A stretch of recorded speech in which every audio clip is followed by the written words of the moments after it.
Hallelujah, church members, let us learn to cling to God even in the darkest moment sa atong kabuhi.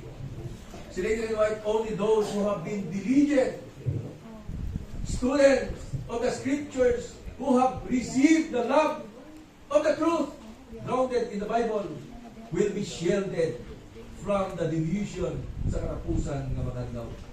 This is our calling. Number one, to listen to God, to pray, to persevere, and to stand faithful in the power of God's love. And finally, hindi kalipatan ng mga may appeal. May appeal. Mas lusin na.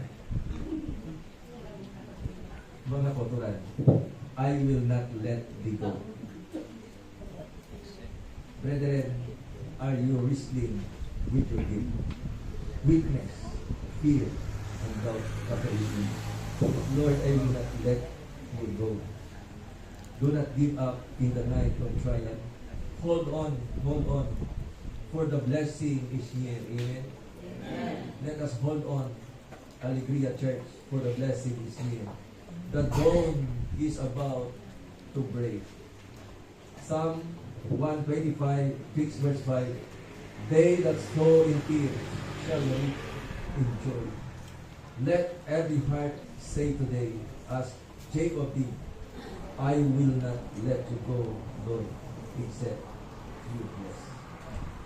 Mga kapatid, may God make us Alegria Church. As we celebrate, may God make us a people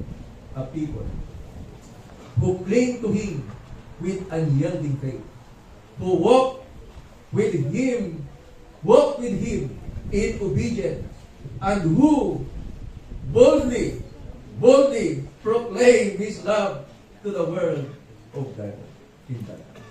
May God bless everyone. This is my prayer. Amen.